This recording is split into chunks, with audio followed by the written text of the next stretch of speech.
মৰমৰ ছাত্ৰ-ছাত্ৰীসকল, অসমীয়া পাঠলৈ সকলোকে স্বাগতম জনাইছো। মই আজি পুনৰ তোমালোকৰ ওচৰলৈ এখন ৰচনা লৈ আহিছো। এই ৰচনাখনৰ নাম হৈছে মোৰ প্ৰিয় গ্ৰন্থ। এই ৰচনাখন মই এইকেইটা ভাগত ভাগ কৰিছো।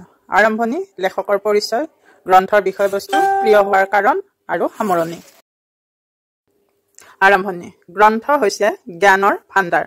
গ্ৰন্থ অধ্যয়নৰ যোগেদি আমি জ্ঞানৰ পৰিসৰ বৃদ্ধি কৰিব পাৰোঁ। সেয়ে য'তে যি গ্ৰন্থ পঢ়িবলৈ সুবিধা পাওঁ তাকেই পঢ়োঁ। বিদ্যালয়ৰ পাঠ্যপুথি পঢ়াৰ সলনি মই উপন্যাস, গল্পপুথি, সাধুপুথি আদি পঢ়ি বেছি ভাল পাওঁ। গতিকে মই পঢ়া গ্ৰন্থকেইখনৰ ভিতৰত প্ৰিয় গ্ৰন্থ বুলি ক'লে ঔপন্যাসিক কাঞ্চন বৰুৱাৰ ৰচিত উপন্যাস অসীমত যাৰ হেৰাল সীমাৰ নাম ল'ব লাগিব। এই উপন্যাসখনে মোৰ কল্পনাপ্ৰৱণ মনটোক অধিক কল্পনাবিলাসী কৰি তুলিছে।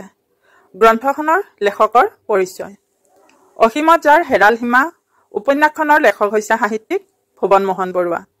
কাঞ্চন বৰুৱা ছদ্মনামেৰে তেওঁ কেইবাখনো উপন্যাস, চুটিগল্প আদি ৰচনা কৰিছে। তেখেতৰ জন্ম 1914 চনত শ্বিলঙত হৈছিল। যোৰহাটৰ প্ৰিন্স অৱ ৱেলছৰ পৰা শিক্ষা সাং কৰি তেওঁ কেইবছৰমান ডিগবৈৰ তেল কোম্পানীত চাকৰি কৰি পুনৰ শ্বিলঙলৈ যায়। চাকৰি কালতে ডেকা বয়সত তেওঁ এই উপন্যাসখন ৰচনা কৰে। গ্ৰন্থখনৰ বিষয়বস্তু। এটা সপোনক আধাৰ কৰি উপন্যাসখনৰ কাহিনীয়ে গতি কৰিছে। দিহিং নৈৰ বুকুৱেদি 5 বন্ধুৱে নাৱেৰে কৰা এমাহজোৰা যাত্ৰাৰে উপন্যাসখন আৰম্ভ হয়। 15 দিন নদীয়েদি আগবাঢ়ি এখন অটব্য অৰণ্যত উপস্থিত হয়। তাত কিছুমান আদিম অধিবাসীৰ লগত ভোজ ভাত খাই নিশাটো কটাই পুনৰ যাত্ৰা আৰম্ভ কৰিব খোজে যদিও নাৱৰীয়াই কালিক লগা ঠাই বুলি যাব নোখোজে।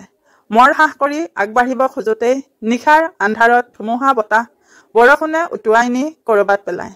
প্ৰফেচৰ বন্ধুৱে 13 বছৰ পুৰণি অতীত জীৱনলৈ উভতি যায়। তেওঁৰ পূৰ্বজন্মৰ কমলনগৰ, নদী কাঞ্চনমতী, নদীখনৰ ওপৰত থকা বগা দলংখন, ৰাজধানী, ৰজা, ৰাজবিষয়া, সুন্দৰী চম্পা, সুদৰ্শন যুৱক, চন্দন, ঘোঁৰা, শুকুলা আদি সকলোখিনি তেওঁৰ মানসপটত স্পষ্ট হৈ পৰে।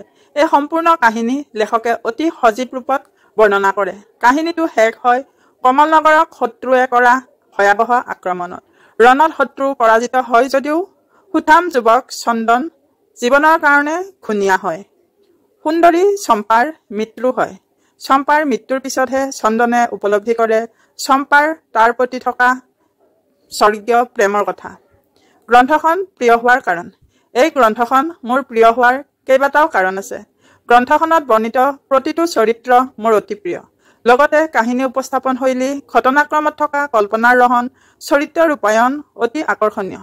1300 বছৰ পুৰণি সভ্যতা, কমলনগৰ আৰু কাঞ্চনমতীৰ প্ৰাকৃতিক সৌন্দৰ্যৰ বৰ্ণনা, পকী বগা দলংখন, কমলনগৰৰ শান্তি সমৃদ্ধি সকলোখিনি মোৰ অতি প্ৰিয়। সামৰণি। প্ৰতিখন গ্ৰন্থই মানৱ মনক পোহৰ দিয়ে।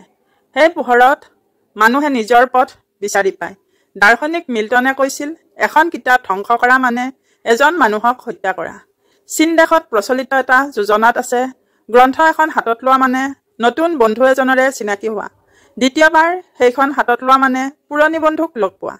গতিকে গ্ৰন্থ হ'ল মানুহৰ পৰম বন্ধু। গ্ৰন্থ আৰু মানুহৰ মাজৰ এই বন্ধুত্ব চিৰকাল চলি থাকিব। ধন্যবাদ।